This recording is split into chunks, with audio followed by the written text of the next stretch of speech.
والسلام على رسول الله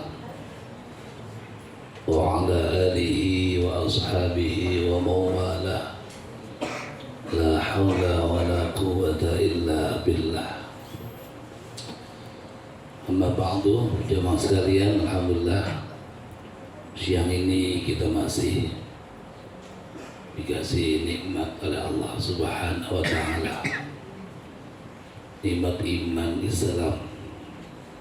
Kita masih dapat taufik hidayah sehingga masih dapat melaksanakan kewajiban kita salat zuhur berjamaah.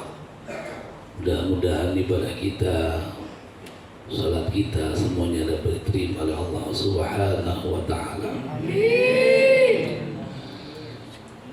Dalam sebuah sabdanya Nabi mengatakan adibu auladakum ala thalathi khisalin hubbi nabiyikum wa ahli baitihi wa tilawatil Quran. Didiklah anak-anakmu itu dengan 3 perkara: cinta kepada nabimu, cinta kepada ahli bait, dan membaca Al-Quran. Ini 3 perintah yang disampaikan kepada siapa? Tentu kepada kita semua, terutama para orang tua. Karena redaksinya adibu auladakum, didik anak-anakmu.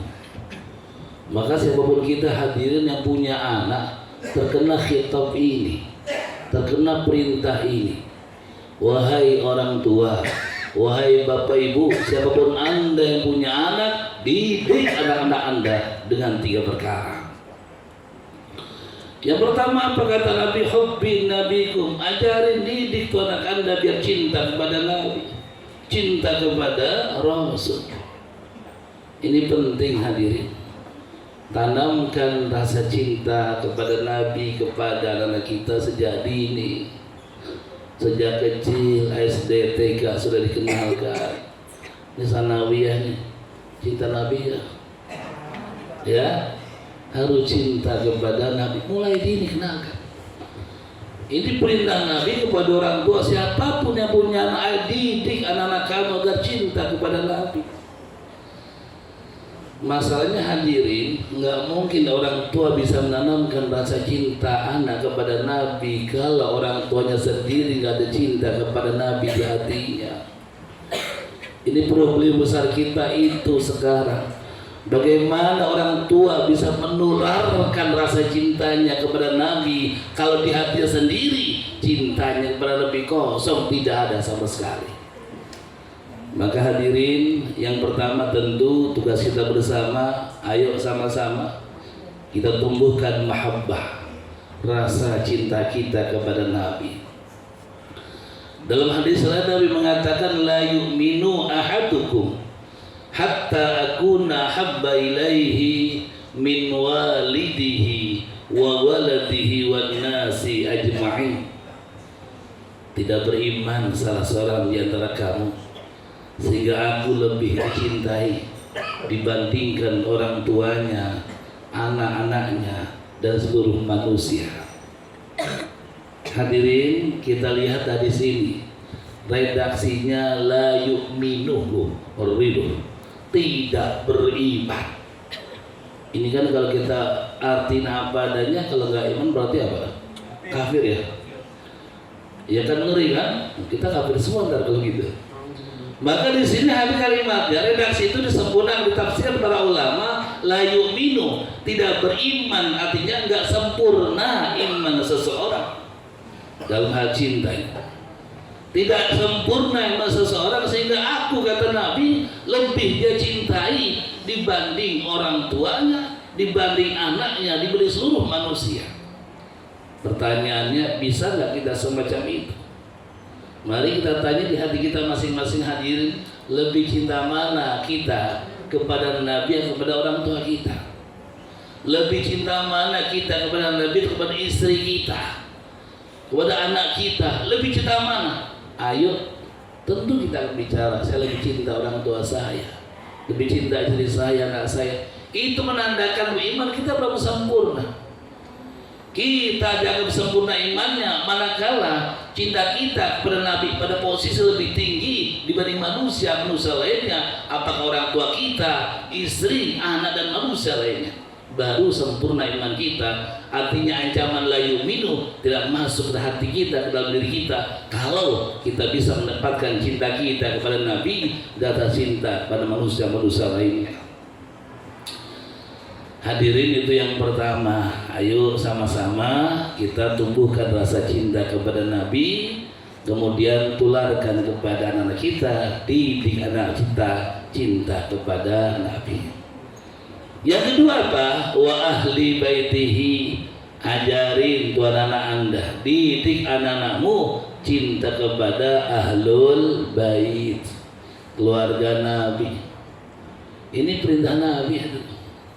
Ya, para habaib, kita diperintah mencintai beliau-beliau. Ada teksnya, ada nasnya. Memang diperintahkan begitu. Wa hubbi ahli baiti, didik anakmu cinta kepada ahlul bait Nabi. Dan itu ada dua hal, dua perkara, dua pusaka yang ditinggalkan, yang infak keluarga Nabi itu.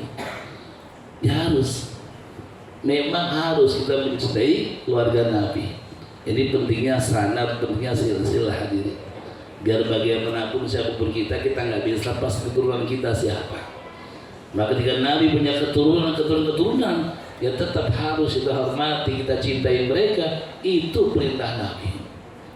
Yang terakhir kata Nabi apa?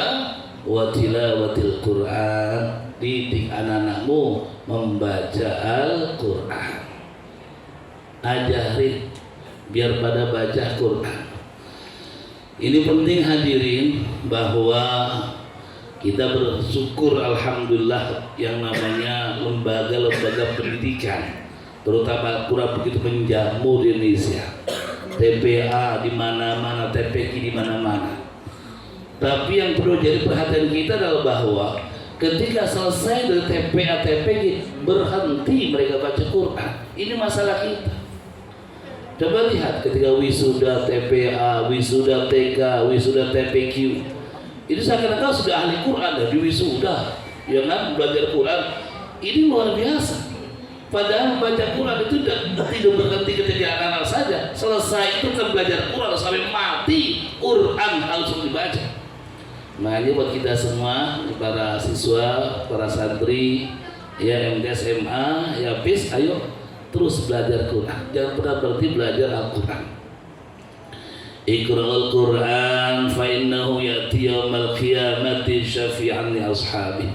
Baca Quran kata Nabi, besok dia akan menjadi penolongmu di hari kiamat. Ketika kita baca Quran, hadir alif lam mim kata Nabi, bukan satu pahala yang kau dapatkan, tapi alif satu pahala, lam satu pahala, mim satu pahala. Itu luar biasa Quran hadirin. Makanya ketika kita memahami semacam ini, harusnya semangat membaca Quran, dan itu yang diperintahkan. Ayo semangat baca Quran. Jadikan kebiasaan kita setiap hari, jangan pernah lepas membaca Al-Quran. Habis subuh ya baca Quran. Nggak bisa pada subuh ba'da zuhur, nggak bisa pada subuh ba'da asar, nggak bisa pada asar ba'da maghrib, nggak bisa pada setengah malam, pokoknya nggak bisa 2 hari. Jangan pernah kosong mata kita dari melihat Al-Quran, membaca Al-Quran. Hadirin, ketika Quran kita baca, dia akan memancarkan cahaya ke hati kita. Cahaya ini yang penting kita dapatkan. Tidak sekedar pahala, tapi cahaya Quran akan mantul memancar di hati kita.